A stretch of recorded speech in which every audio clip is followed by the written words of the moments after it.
What's up everyone, welcome to Akuma Studies, and today we are discussing the history of Rolex. Rolex was founded in 1905 by Hans Wilsdorf and Alfred Davis. The company was called Wilsdorf and Davis, very creatively.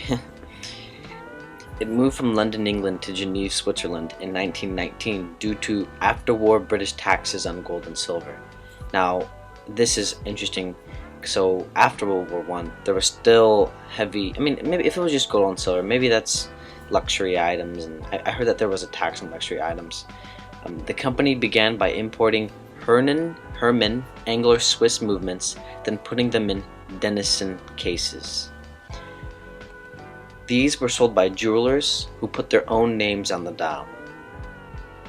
W&D was marked on the back to show, or maybe I think it was either on the back or inside the case to let people know, like, hey, this is not actually, X and X XYZ Jewelers watch. In 1908, Wilsdorf trademarked Rolex. So in 1908, or around this time, maybe after it, sometime in between 1908 and I want to say 1914, 1915, Rolex became, an actual thing that they branded on wristwatches. How I know this is because obviously in World War I, in the other video you guys have watched maybe about 2 weeks ago, there were Rolex marked World War I trench watches. But the reason why I bring this up is because Rolex didn't become a registered company until 1918. Wilsdorf liked the name Rolex because he thought it was easily pronounceable in any language. I'm guessing he means European language, because Mandarin, Vietnamese, Swahili. I don't know if he means everything. Japanese. Around this time, Rolex was starting to step into the limelight. It was starting to become a recognizable company. In 1914, Rolex had a wristwatch with the Class A precision certificate. Just insanely accurate. The Class A chronometer certificate was usually only for marine chronometers, I believe is what I read. Which, if you're out at sea, timing is very important. If you need to, I'm not exactly sure how this works, but let's say you're supposed to take right at 30 minutes and you take a right at 31 minutes, over time, especially with like turning and all this stuff, you can probably get very off course if you're using a mechanism that is inaccurate. In 1926, Rolex released the Oyster, the first waterproof wristwatch on Earth. Cool. In the Roaring 20s, that's when Rolex really started to build their foundation of watchmaking. The Oyster's sick. You'll see. In 1927, Mercedes Gitzel, I can't pronounce her name, attempted her swim across the English Channel, which she did do, I believe. After the 10-hour swim, the watch was still working, which, that's crazy because, holy crap, there's this wristwatch that, you can actually bring in water for 10 hours. That's crazy. And this is the beginning of Rolex's achievements and heavy emphasis on proving their watches through actions and not words. But I'll read to you the way I took it as notes. Rolex used this event to market their wristwatch, birthing the testimony concept. Get people to show how sick your watches are by having them do crazy stuff. In 1931, Rolex released a perpetual movement. Super duper original name because Breguet actually called theirs the Perpetuel. But it was the first self-winding movement with rotor, so a little different, which is basically builds the foundation of our modern interpretation of a self-winding watch. Quote me on this. Yeah, I'm fairly confident in this. That this was the birth of the bubble back, the Rolex Oyster bubble back. In 1933, the first people to fly over Mount Everest wore Oyster Perpetuals. Keep in mind, this wouldn't be the only first that Rolex had with the largest mountain on Earth. In 1935, Sir Malcolm Campbell, the king of speed, wore the Oyster during his setting of the land speed record of 300 miles per hour in the Bluebird. I didn't really know who he was, but after taking a little bit of research and taking a look into him, I don't know why, it kind of seems like someone that TGV would know of, like old school British guy doing some cool stuff, the king of speed. I just imagine myself like I used to love go-karts, and dang, can you imagine going 300 miles per hour? I mean, I have a friend who was driving like 140 on the freeway racing, and his steering wheel locked going 140, and he ran off the curb and did a whole bunch of turns into what was it, an apple orchard over there in Eastern Washington. So going fast is pretty dangerous. But he broke the record 9 times, 5 at Daytona Beach in Florida. So once again, remember that name, Daytona. Sir Malcolm Campbell said this: "I have now been using my Rolex watch for a while, and it is keeping perfect time after somewhat strenuous conditions." That's a great way to put it. Can you start to see the foundations of the modern Rolex? Keep in mind, after this point, things start to really ramp up. In 1945, the first Datejust is launched with the Jubilee bracelet. This is the first wristwatch with an auto-changing date. I keep in mind wristwatch.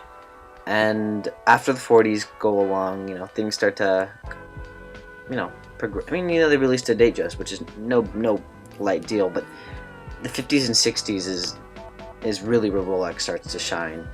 And this is what's going to take up the most of the video. I mean, this right here is what birthed modern Rolex.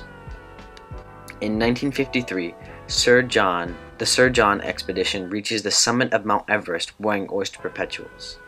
Equipped with the knowledge from the expedition, Rolex births or releases the Explorer, my personal favorite Rolex. In 1953, the Submariner is launched with a depth rating of 100 meters and rotatable bezel. Now, there's some, talk of what was the movement? It was the 6. Hold on, I gotta remember this. I think I wrote it down. Hold on. So people are unsure sure if it was the reference number 6204 or 6205, but there was another reference in there that was I think 180 meters water resistant, or maybe 200. So, I mean, I'm not exactly for sure. This little era, I can't get precise information on, because something says this here, something says that here. So I'm not going to go in depth with that. But definitely the first 100 meter water resistant wristwatch. Also keep in mind that I believe around the same time, maybe a few years after, Rolex released a 200 meter Submariner. But once again, it's the first wristwatch case waterproof to 100 meters. In 1955, the GMT Master Pepsi is born for Pan Am pilots. Anyone who's watched TGV's channel for a little while will know that. A little cool fact. It was the first wristwatch to show two time zones. Remember, wristwatch here, not pocket watch, wristwatch. In 1956, the date is launched. At first, only available in 18 karat gold or platinum. And I believe this is what we consider the presidential now. 18 karat golds, date. I mean, I believe that's the presidential. I think Harry Truman maybe had one, or JFK had one. Yes. It was also the first automatically date and day changing wristwatch. So once again, another first. I mean, Rolex is just so far ahead of the game that, they're just first. And once again, it's a dope wristwatch. In 1956, the European Organization for Nuclear Research tested the Milgauss for magnetic resistance, and it could resist up to 1,000 Gauss. I didn't even try it. No, I looked into Gauss. I found out about Tesla and these different measurements of magnets and electricity, and I don't know what this means. Okay, 1,000 Gauss. Like, what is that? I have no clue. Is that, is that modern day consumer electronics? What is that? Maybe 100 Gauss? Or if you could provide me some information to understand better what Gauss means and different types of magnetic resistance, because in the Seiko video, the Seiko diving video, I really wanted to understand like what my 7S26 movement is actually resistant to. Is it resistant to my computer? Because I'm using my SKX while I'm on the computer. Is that messing with the wristwatch? I'd really like to know. So if you have any information about Gauss or magnetic resistance in watches, please let me know. I'd appreciate it a ton. In 1957, the Lady Datejust is released. In 1960, the Deep Sea Special is, I don't want to say launched because it wasn't really a consumer product. It was strapped onto some submarine. I think it was the Triste, which means, it honestly means like crying, or, yeah, it means like kind of sadness in Spanish. I don't know if it's Italian or Portuguese or some other variant of the word, but it means sadness or crying or something like that, which is interesting.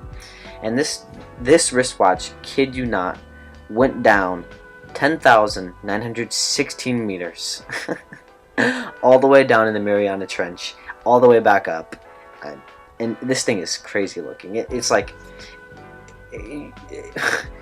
it's kind of a monstrosity. I think it's absolutely hideous. It has this like 1-inch thick crystal that's all circular, and I like the Vostok amphibian way of designing a dive watch, but the Deep Sea is cool also. And remember, this is,